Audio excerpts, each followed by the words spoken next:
अगर आज आपने बाजार का देखा तो शायद आपको भी लगा हो कि कुछ बड़ा बदल रहा है। जैसे बरसों की सूखी नदी में अचानक पानी की धार आ जाए, वैसे ही आज बाजार में बैंकिंग ने जो किया वो सिर्फ एक दिन की तेजी नहीं थी। नमस्ते, मैं हूं रविंद्र गौतम और आप देख रहे हैं संजीवनी टीवी पर शेयर बाजार का लेखा जोखा। दोस्तों, आज 24 जून 2026 दिन मंगलवार, और यह दिन दलाल स्ट्रीट पर एक ऐसा दिन बना जिसकी उम्मीद कल की गिरावट के बाद बहुत ही कम लोगों को थी। कल निफ्टी 279 अंक गिरा था और आज निफ्टी 197 अंक ऊपर गया। ये सिर्फ रिकवरी नहीं, ये एक मैसेज है। सेंसेक्स आज 76,991 पर बंद हुआ, 790 अंकों की बढ़त, शानदार बढ़त। बैंक निफ्टी आज 966 अंक ऊपर चढ़ा, लगभग 1.69% की बढ़त। यह बैंक निफ्टी की रिसेंट सेशंस में सबसे बड़ी सिंगल डे रैली थी। और दोस्तों, जो आज हुआ उसे समझना जरूरी है, बहुत ही जरूरी है, क्योंकि ये सिर्फ एक दिन की कहानी नहीं है, ये आने वाले हफ्तों की दिशा का संकेत हो सकती है। तो बने रहिए संजीवनी टीवी के साथ, क्योंकि आज की पूरी कहानी आप समझेंगे, सुनेंगे बहुत ही आसान और बहुत ही सरल भाषा में। जो सुनेंगे तो आप कान से, लेकिन पहुंचेगी आपके दिल तक। तो दोस्तों, आज के बाजार का पूरा लेखा जोखा देखते हैं। तो कल की दोस्तों 893 अंकों की गिरावट के बाद आज 790 अंकों की बाजार ने वापसी की है। बाजार ने कहा, मैं टूटा नहीं था, सिर्फ सांसें ले रहा था। बिल्कुल वैसे ही जैसे एक मजबूत पहलवान एक दौर में गिर जाए लेकिन नेक्स्ट राउंड में और जोरदार उठे, और आज बाजार ने वही किया। सेंसेक्स आज 76,991 पर बंद हुआ, 790 अंकों की शानदार वापसी, 1.04% की तेजी रही, यानी कल की गिरावट का 88% एक ही दिन में आज बाजार में रिकवर कर लिया। इंट्राडे में सेंसेक्स 77,088 तक भी गया था, और कल सेंसेक्स 893 अंक गिरा और आज 790 अंक वापस आ गए। बाजार ने 24 घंटे में यू टर्न ले लिया, और यह असली बाजार की ताकत है। निफ्टी आज 24,021 पर बंद हुआ, 197 अंकों की बढ़त, 0.83% की बढ़त रही। 24,000 का लेवल फिर से रिकवर हुआ, और ये जो साइकोलॉजिकल माइलस्टोन है इसको बाजार ने फिर से हासिल कर लिया। निफ्टी 24,021 पर 24,000 से ऊपर बंद, और कल ये 23,824 पर था, और आज 24,021 पर, एक दिन में 197 अंक पर। दोस्तों, ये बायर का कॉन्फिडेंस का सिग्नल है। बैंक निफ्टी आज 58,150 पर बंद हुआ, 966 अंकों की जबरदस्त बढ़त के साथ में 1.69% की तेजी। यह बैंक निफ्टी की हाल के सेशंस में सबसे बड़ी सिंगल डे रैली थी, जो प्राइवेट बैंक, पीएसयू बैंक और दोनों सेक्टर्स आज एक साथ हो गए। तो दोस्तों, ये तीन नंबर्स देखिए, सेंसेक्स 1.04% ऊपर, निफ्टी 0.83% ऊपर, बैंक निफ्टी 1.69% ऊपर। अर्थात बैंक निफ्टी ने आज मार्केट को लीड किया है, और यह सिग्नल बड़ा इंपॉर्टेंट है। दोस्तों, जब बैंकिंग सेक्टर लीड करे तो बाजार की नींव मजबूत मानी जाती, क्योंकि अल्टीमेटली सारा पैसा तो बैंक में ही जाना है। दोस्तों, आगे बढ़ूं उससे पहले गुजारिश करना चाहता हूं कि यदि आपको लगता है कि आपको बाजार का शोर समझ नहीं आता, बल्कि आपको समझ चाहिए बाजार की, और हम आपको बाजार की वह समझ सही से प्रदान करने में कामयाब हो रहे हैं, तो संजीवनी टीवी को सब्सक्राइब कर लीजिए, वीडियो को लाइक भी कर ली, और हमारे वीडियो को व्हाट्सएप ग्रुप्स में शेयर भी करें, ताकि अन्य दूसरे सज्जन पुरुष और महिलाओं तक, देवियों तक ये वीडियो पहुंचे और वो एक वेल इन्फॉर्म्ड इन्वेस्टर बने। और साथ के साथ अगर हो सके तो आप हमारी संजीवनी टीवी की मेंबरशिप लेकर हमारे परिवार का सदस्य बने। अब वापस आते हैं, क्योंकि आज बैंकिंग ने दोस्तों जो किया है उसकी वजह बेहद ही इंटरेस्टिंग है। तो बाजार क्यों उड़ा, असली कहानी हमें समझनी जरूरी है। तो आज की रैली का सबसे बड़ा ड्राइवर कौन था दोस्तों? आज की ड्राइवर था सबसे बड़ा आरबीआई, और एक ऐसा मूव जो इन्वेस्टर्स को चौंका गया। जैसे किसी एग्जाम में टीचर ने अनाउंस किया कि पासिंग मार्क्स 35 से घटाकर 30 हो गए, और पूरी क्लास खुश हो गई, और आज आरबीआई ने बिल्कुल वही कर दिया। तो कारण आरबीआई का बड़ा करा ओएमओ परचेज, 40,000 करोड़ आज की रैली की सबसे बड़ा ट्रिगर था। रिजर्व बैंक ऑफ इंडिया ने आज 40,000 करोड़ की ओपन मार्केट ऑपरेशन यानी कि ओएमओ परचेज अनाउंस की, और ओएमओ परचेज का मतलब है कि आरबीआई बाजार से बॉन्ड्स खरीदता है और बदले में बैंकिंग सिस्टम में कैश इंजेक्ट करता है। इससे बैंक्स के पास ज़्यादा लिक्विडिटी आती है, और लिक्विडिटी जब बढ़ती है तो इंटरेस्ट रेट्स पर डाउनवर्ड प्रेशर बन जाता है, और इंटरेस्ट रेट नीचे जाने की संभावना जब बनती है तो बैंकिंग स्टॉक्स उड़ पड़ते हैं। और आरबीआई का 40,000 करोड़ का ओएमओ यह एक इनडायरेक्ट रेट कट सिग्नल था। बैंकिंग सेक्टर ने इसे समझा और 966 पॉइंट ऊपर चला गया। कारण नंबर 2, एफआईआईज की वापसी। जी हाँ, उनकी खरीदारी शुरू है। पिछले कई सेशन से एफआईआईज लगातार बेच रहे थे और आज एफआईआईज ने बाइंग शुरू की। प्रोविजनल डेटा के अनुसार एफआईआई ने आज इक्विटी में नेट बाइंग की है और आरबीआई के ओएमओ अनाउंसमेंट ने एफआईआई को कॉन्फिडेंस दिया। क्रूड ऑयल 73 से $76 के कंफर्टेबल रेंज में ट्रेड कर रहा था। रुपया आज 94 रुपये 69 पैसे पर स्टेबल रहा और ये तीनों कंडीशन एफआईआई के लिए इंडिया को अट्रैक्टिव बनाती हैं। कारण नंबर 3, कल की गिरावट से डिप बाइंग। कल निफ्टी 279 अंक गिरा था। स्मार्ट मनी और रिटेल डिप बायर्स दोनों ने कल की गिरावट को एक अपॉर्चुनिटी की तरह देखा। जैसे सेल में लोग रश करते हैं, वैसे ही कल की गिरावट में आज बायर्स ने रश किया, छलांग लगाई और खरीदारी करी। कारण नंबर 4, ईरान डील पर positive signals. US Iran deal को लेकर आज कुछ पॉजिटिव क्लैरिटी आई है और ईरान के फॉरेन मिनिस्ट्री ने न्यूक्लियर इंस्पेक्शंस की टर्म्स पर मोर कंस्ट्रक्टिव अप्रोच दिखाई है। स्ट्रेट ऑफ हॉर्मुज से शिपिंग नॉर्मलाइज होने की ताज़ा रिपोर्ट्स ने सेंटिमेंट्स को पॉजिटिव किया और ये भी एक ट्रिगर बना तेजी का। अब देखते हैं कि ग्लोबल क्यूज, दुनिया का हाल। तो दोस्तों, जब दुनिया भर के बाजार पॉजिटिव हो तो इंडिया को ऊपर जाने के लिए कारण ढूंढने नहीं पड़ते। जैसे हवा के रुख के साथ पतंग अपने आप ऊंची चली जाती है और आज ग्लोबल टेल विंड ने इंडिया की पतंग को उड़ाया। यूएस मार्केट्स पॉजिटिव, कल वॉल स्ट्रीट पॉजिटिव रहा। एस&पी 500 और नैस्डैक दोनों ने रिकवरी दिखाई। फेड की अपकमिंग रेट डिसीजन पर क्लैरिटी आने से इन्वेस्टर्स कॉन्फिडेंट हुए।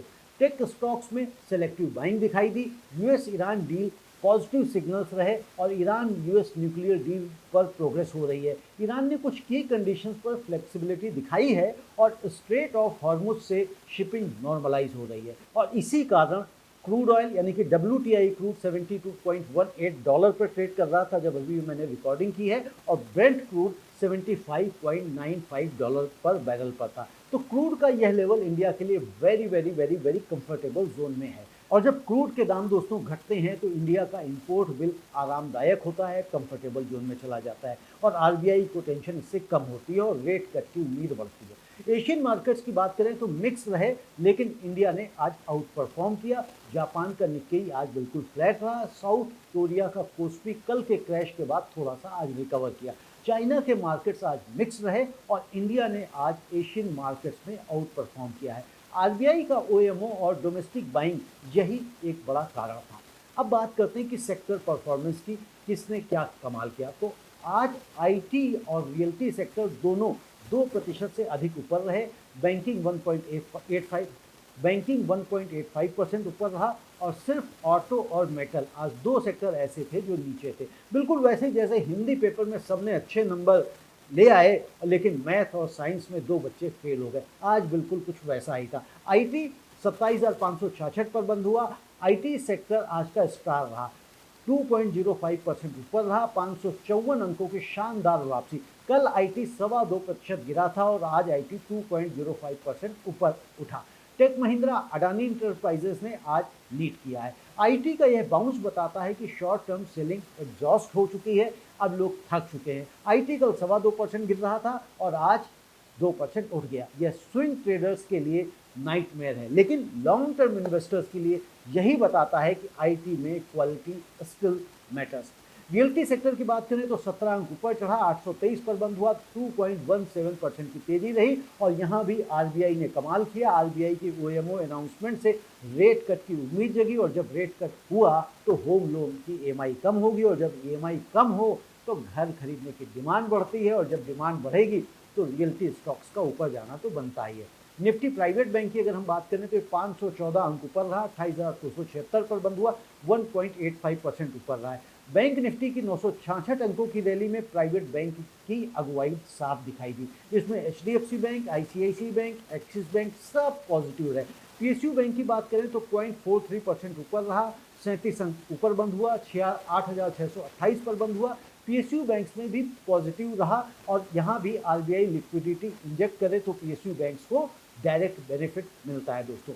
फार्मा की बात करें तो फार्मा 0.12% ऊपर गया, 29 अंक ऊपर रहा, 25,018 पर बंद हुआ। इसे आप कह सकते हैं फार्मा बेयरली पॉजिटिव था। कल ये 0.92% ऊपर था, यानी कि लगभग 1%, लेकिन आज profit booking risk on environment में डिफेंसिव फार्मा से कुछ पैसा निकाला गया। हमेशा होता है दोस्तों, जो ये सेक्टर्स होते हैं, सेक्टर की रोटेशन की बार बार मैं आप लोगों को बातें कहता रहता हूँ, समझाता रहता हूँ कि भैया अपने पोर्टफोलियो को डाइवर्सिफाइड रखें और सेक्टर रोटेशन को समझें। जितनी जल्दी आप सेक्टर रोटेशन को सीख लेंगे, अगर आप ट्रेडिंग करते भी हैं, तो फिर आपका पोर्टफोलियो जल्दी से लाल नहीं होगा। अब बात करते हैं स्मॉल कैप की, तो स्मॉल कैप आप 0.39% ऊपर रहा है, 73 अंक चढ़ा था और 18,879 पर बंद हुआ। मिड कैप बेयरली पॉजिटिव कह सकते हैं, 0.1% आज ऊपर गया, 64 अंक ऊपर रहा, 62,135 पर बंद हुआ। एफएमसीजी प्लस रहा, 0.05% ऊपर गया, 26 अंक ऊपर, इसको भी आप फ्लैट टू पॉजिटिव कह सकते हैं, 49,085 पर बंद हुआ। ऑटो आज माइनस हो गया, 0.42% माइनस रहा और 112 अंकों की गिरावट आई, 26,384 पर बंद हुआ है। ऑटो सेक्टर आज निगेटिव रहा, बजाज ऑटो, मारुति दोनों टॉप लूजर्स में शामिल रहे। ईवी पॉलिसी की अनसर्टेनिटी और इनपुट कॉस्ट कंसर्न्स के कारण इसमें गिरावट देखी गई। मेटल भी आज गिरा, 0.4% गिरा, 50 अंक नीचे रहा और 12,618 पर बंद हुआ। मेटल सेक्टर आज भी निगेटिव रहा, जेएसडब्ल्यू स्टील और टाटा स्टील में सेलिंग जारी रही। चाइना स्लोडाउन का असर ग्लोबल मेटल प्राइसेस पर साफ साफ पड़ रहा है। अब दोस्तों देखते हैं आज के टॉप 5 गेनर्स कौन है। तो आज के गेनर्स में एक बड़ा ट्विस्ट था। इंडिगो ने 4.77 की छलांग लगाई, बिल्कुल वैसे ही जैसे एक मैराथन में जो सबसे पीछे था वो अचानक आगे निकल जाए। तो इंडिगो ने आज बाजार में यही किया। इंडिगो 5,198 पर बंद हुआ, 0.5% की तेजी दिखाई और इंडिगो आज का चैंपियन बना। WTI क्रूड $72.18 पर बैरल पर था और यह इंडिगो के लिए जैकपॉट है। फ्रूट सस्ता मतलब जेट फ्यूल सस्ता, और जेट फ्यूल सस्ता तो इसका मतलब इंडिगो का सबसे बड़ा ऑपरेटिंग कॉस्ट सस्ता। और जब जेट फ्यूल सस्ता हो तो मार्जिन्स इंप्रूव करते हैं, और जब मार्जिन्स इंप्रूव करते हैं तो स्टॉक भागता है। और साथ के साथ स्ट्रॉन्ग पैसेंजर लोड फैक्टर और समर ट्रेवल डिमांड ने इसे और बूस्ट दिया है। इंडिगो के लिए हर $1 की क्रूड कॉल का मतलब है लगभग 300 से 400 करोड़ की एनुअल कॉस्ट सेविंग। सोचिए दोस्तों, अगर $1 क्रूड गिरता है तो सोचिए दोस्तों, इंडिगो जैसी एयरलाइंस को 300 से 400 करोड़ एनुअल कॉस्ट सेविंग होती है। तो इन्वेस्टर्स ने इस गणित को समझा और खरीदारी करी। नंबर 2 पर रहा ट्रेंट 3,256 पर बंद हुआ। ट्रेंट टाटा का फैशन रिटेल ब्रांड है, 3.6% चढ़ा। कल ट्रेंट 0.93% गिरा था और आज 3.5% ऊपर चढ़ गया। कंज्यूमर डिस्क्रिप्शनरी में FIIs की बाइंग, ज़ूडियो स्टोर्स के एक्सपेंशन स्टोरी इंटैक्ट है और इसी कारण इसमें बढ़त देखी गई। और साथ के साथ RBI के OMO से रेट कट होप के कारण भी कंज्यूमर स्पेंडिंग बढ़ने की उम्मीद हुई। अब नंबर 3 पर देखें तो अडानी इंटरप्राइजेस 3,068 पर बंद हुआ, 3.55% ऊपर रहा। कल ये 3.1% गिरा था और आज 3.55% चढ़ गया।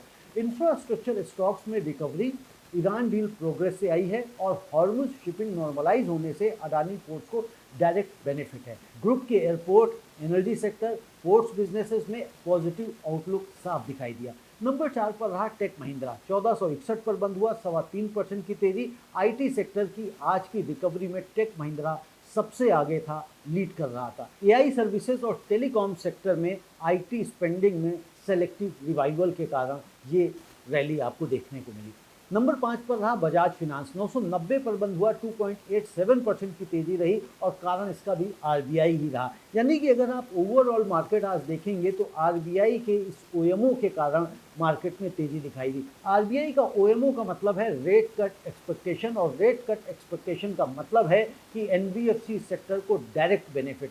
कॉस्ट ऑफ फंड्स में कमी आती है और इससे मार्जिन बेहतर होते हैं, और जब मार्जिन बेहतर होते हैं किसी भी स्टॉक के, किसी भी कंपनी के, तो उसका स्टॉक ऊपर जाता है। अब देखते हैं कि निफ्टी के टॉप 5 लूजर्स कौन से हैं। तो आज के लूजर्स 2 ऑटो के, एक पावर का और एक मेटल का, एक ऑयल कंपनी, ये सब डिफेंसिव या कमोडिटी प्लेस थे। जैसे जब एक मेले में रोमांचक राइड्स खुले तो शांत चाय की दुकान खाली रह जाती है, आज बिल्कुल वैसा ही हुआ। आज डिफेंसिव स्टॉक से पैसा निकाला गया। नंबर 1 बजाज ऑटो, 9,755 पर बंद हुआ। बजाज ऑटो आज सबसे ज्यादा गिरा, 2.69% गिरा। ईवी पॉलिसी हेडविंड्स और इंडिया ईयू ट्रेड डील में two wheeler import tariff concerns के कारण ऑटो सेक्टर ओवरऑल आज निगेटिव था। जब पूरा बाजार ऊपर था, यह स्टॉक स्पेसिफिक प्रेशर था जो बताता है कि सेक्टर वाइड रैली में भी इंडिविजुअल स्टॉक्स अलग अलग मूव कर सकते हैं। तो कभी ऐसा नहीं होता है कि बाजार ऊपर जा रहा हो तो सारे के सारे स्टॉक्स ऊपर चले जाएंगे, कुछ स्टॉक्स नीचे भी आते हैं। और इसीलिए हम टॉप 5 गेनर्स और टॉप 5 लूजर्स लेकर आते हैं ताकि आप बाजार को और बेहतर तरीके से समझें। हम सेक्टर परफॉर्मेंस भी आपको इसीलिए बताते हैं कि कौन कौन से सेक्टर्स ऊपर गए, कौन कौन से सेक्टर्स माइनस आए, ताकि आप ये समझें कि अगर बाजार में कोई गिर रहा था तो कोई चढ़ भी रहा था, और कोई चढ़ रहा था तो कोई गिर भी रहा था। कभी ऐसा नहीं होता कि सारे के सारे सेक्टर्स गिर पड़े या सारे के सारे सेक्टर्स चढ़ जाए। होता है लेकिन ये अपवाद है। नंबर 2 पर है एनटीपीसी, 356 पर बंद हुआ, 2.18% की गिरावट आई है। और पावर यूटिलिटी स्टॉक्स में आज सेलिंग रही। रिस्क ऑन डे में डिफेंसिव यूटिलिटीज से पैसा निकलता है। जब ग्रोथ स्टॉक्स फ्लाई करें, यूटिलिटी स्टॉक्स ग्राउंड पर रहते हैं, जमीन पर रहते हैं, धरातल पर रहते हैं। और नंबर 3 पर रहा मारुति सुजुकी, 13,209 पर बंद हुआ, 1.8% की गिरावट आई है। और ऑटो सेक्टर में broad selling, premium car segment में डिमांड स्लोडाउन की चिंता के कारण यहाँ पे हमको गिरावट देखने को मिली है। नंबर 4 पर रहा टाटा स्टील, 190 रुपए पर बंद हुआ है, 1.76% की गिरावट है। और मेटल सेक्टर में सेलिंग जारी है। चाइना मैन्युफैक्चरिंग पीएमआई वीक रहने से ग्लोबल स्टील डिमांड आउटलुक कमजोर हो रही है, जिसके कारण मेटल सेक्टर में आप गिरावट देख रहे हैं। ओएनजीसी नंबर 5 पे रहा और 240 रुपए पर बंद हुआ, 0.2% की गिरावट आई। और इसमें असर किसने डाला? क्रूड ऑयल के गिरते दामों ने।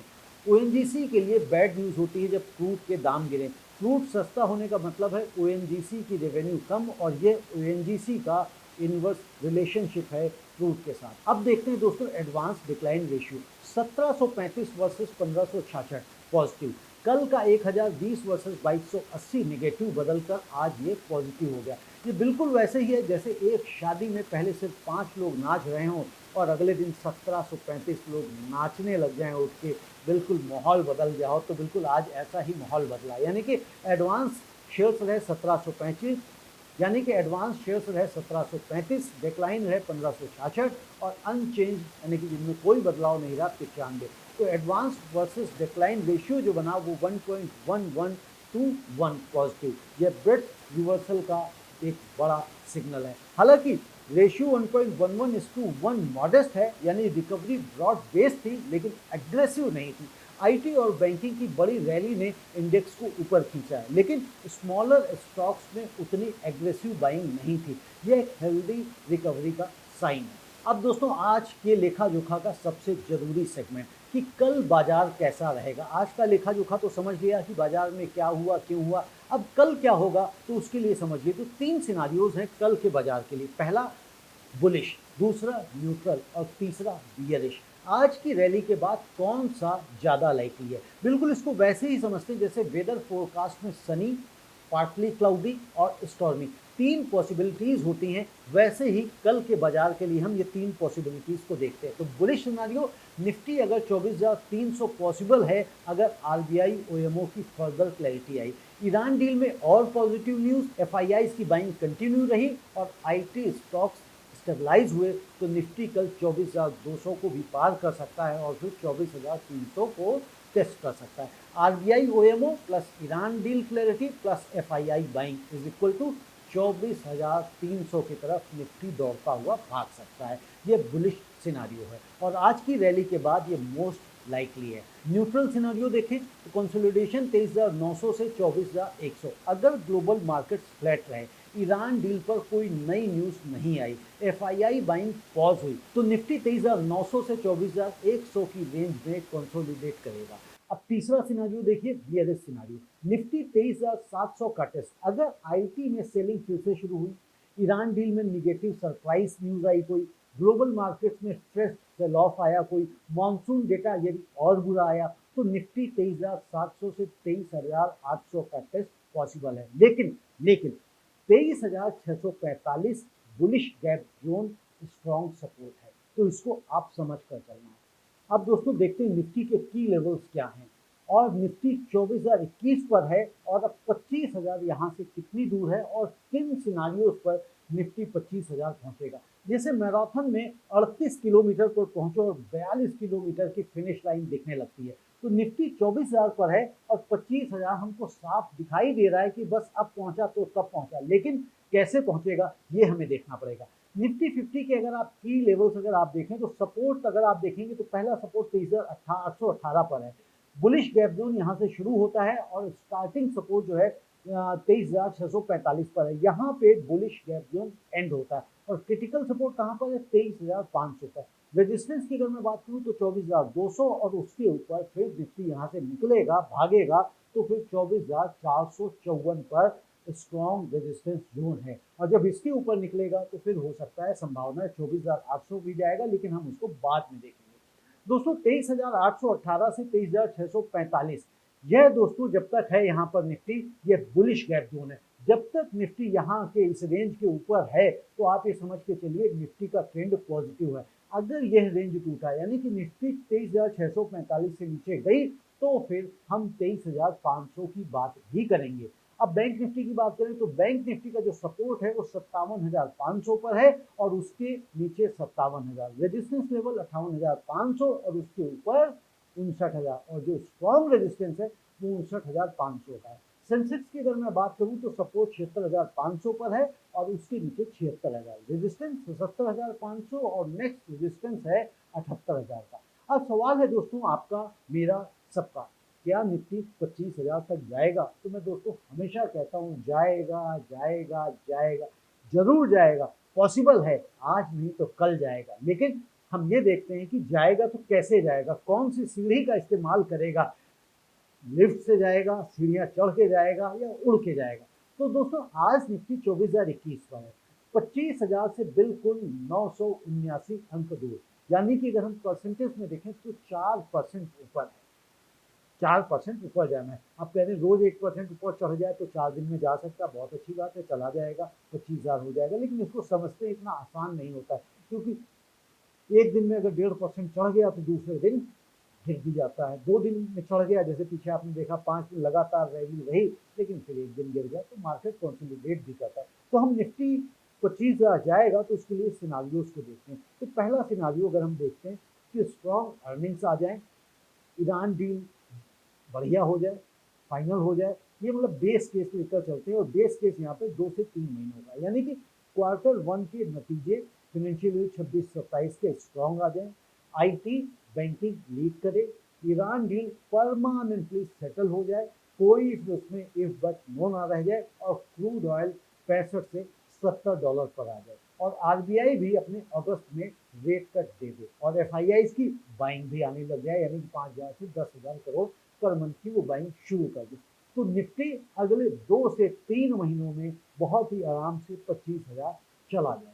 कल नहीं जाएगा, परसों नहीं जाएगा, अगले हफ्ते नहीं जाएगा, लेकिन अगले 2 से 3 महीनों में इन सिनारियोज के बीच में चला जाएगा। अब सिनारियो नंबर 2 देखिए, मानसून की रिकवरी हो जाए, रूरल डिमांड बढ़ जाए और मानसून जुलाई से अगस्त में रिकवर कर जाए। तो जब रिकवर करेगी तो रूरल डिमांड पॉजिटिव हो जाएगी और ऐसे में FMCG, auto, rural, finance stocks rally करेंगे और जब ये रैली करेंगे तो ब्रॉडर मिड कैप और स्मॉल कैप पार्टिसिपेशन होगा और ऐसे में फिर निफ्टी 25,000 फिर से जा सकता है, फिर टच कर सकता है। लेकिन ये जो सिनारियो बनता है ये इतनी आसान और इतनी जल्दी नहीं है, क्योंकि मानसून बेस है तो इसको 4 से 6 महीने की संभावना दिखाई देती है। दोस्तों कोई सेंसेशनलिज्म नहीं है, कोई गारंटी नहीं है, सिर्फ और सिर्फ कंडीशंस अलाइन हो हम उसकी बात कर रहे हैं और आज की बैंकिंग आईटी लेड रैली उसी डायरेक्शन का पहला कदम है।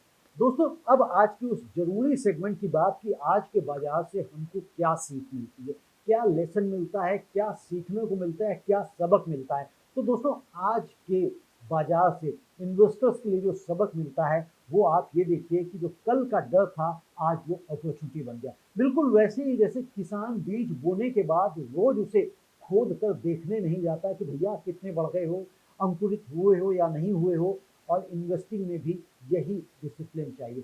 कल निफ्टी दोस्तों 279 पॉइंट गिरा था और जो कल पैनिक में बेच गए वो आज की रैली को मिस कर गए। पैनिक सेलिंग हमेशा गलत होती, बार बार कहता हूँ, रोज करता हूँ, इतिहास ये हर बार प्रूव करता है। और जो कल की गिरावट में डिप बाई करने का हौसला रख रहे थे वो आज मुस्कुरा रहे थे। यह बाजार की सबसे बड़ी सच्चाई है। फेयर में बेचो और अपॉर्चुनिटी खोजो, क्वालिटी में इन्वेस्ट करो और पेशेंस रखो, बाजार आपको रिवॉर्ड जरूर करेगा। आईटी 3 हफ्तों में 13% गिर गया और आज वही आईटी 2% बाउंस हुआ। जो क्वालिटी स्टॉक्स में डिप में बढ़ाता गया वो आज विनर है, वो आज प्रसन्न हो रहा है। बाजार की सबसे बड़ी सच्चाई यह है कि कीमतें रोज बदलती हैं लेकिन पेशेंस की कीमत कभी कम नहीं होती। ट्रेंड कल 0.93% गिरा था और आज 3.5% से अधिक चढ़ गया। अडानी इंटरप्राइजेस कल 3% से अधिक गिरा था और आज 3.5% से अधिक चढ़ गया। यह बाजार का नियम है, क्वालिटी रिबाउंड। एक आखिरी बात दोस्तों, आज आरबीआई ने 40,000 करोड़ इंजेक्ट किए हैं। ये एक सिग्नल है कि आरबीआई इकोनॉमी को सपोर्ट करना चाहता है। जब सेंट्रल बैंक सपोर्ट करे, लॉन्ग टर्म इन्वेस्टर को डरने की कोई जरूरत ही नहीं। तो दोस्तों आज बाजार ने एक बड़ा मैसेज दिया है कि रिकवरी रियल है। बिल्कुल वैसे ही जैसे पहाड़ पर चढ़ाई में एक कदम पीछे आने के बाद 2 कदम आगे जाना है और असली मोमेंटम यही होता है। दोस्तों आज के बाजार का सार भी देख लेते हैं। तो आज के बाजार का सार क्या है? सेंसेक्स 76,991 पर बंद हुआ 790 अंक पर। निफ्टी 24,021 पर बंद हुआ 24,000 को रिगेन किया, वापसी लिया। और बैंक निफ्टी 58,150 पर 966 अंकों की record single day rally. IT 2.05%, realty 2.17% और इंडिगो 4.77% चढ़े। आरबीआई का 40,000 करोड़ ओएमओ सबसे बड़ा कैटलिस्ट बना। आज का दिन याद रखिए दोस्तों, जब आरबीआई ने सिग्नल दिया, बैंकिंग ने लीड किया और आईटी ने कमबैक किया। ये आने वाले बड़े रैली का फर्स्ट चैप्टर हो सकता है। कल के लिए आपको क्या देखना है? ईरान डील, एफआईआई के डेटा और आईटी स्टेबिलिटी, इनको ध्यान से देखें, नजरें बनाकर रखें, नजरें गड़ा कर रखें। दोस्तों हमारा लेखा जोखा ये कार्यक्रम कैसा लगता है हमें कमेंट में लिखकर अवश्य बताइए। हमारे वीडियो को लाइक करिए, चैनल को सब्सक्राइब करिए, बेल आइकॉन को अवश्य दबाएं ताकि हर नोटिफिकेशन आप तक पहुंचता रहे। और आज हमने एक और वीडियो यहाँ पे डाला है, जो एक हमारे मित्र हैं अमेरिका निवासी, उनसे हमने चर्चा करी कि जो भारत में आग लगती है और लोग आग से मर जाते हैं, अच्छी खासी संख्या में मर जाते हैं, तो क्या अमेरिका में आग लगती है वहाँ भी ऐसा होता है? और जो उनसे बातचीत हुई तो चौंकाने वाले आंकड़े सामने निकल कर आए। वो वीडियो आप अवश्य देखें। आप सभी का धन्यवाद, बहुत बहुत धन्यवाद। नमस्ते।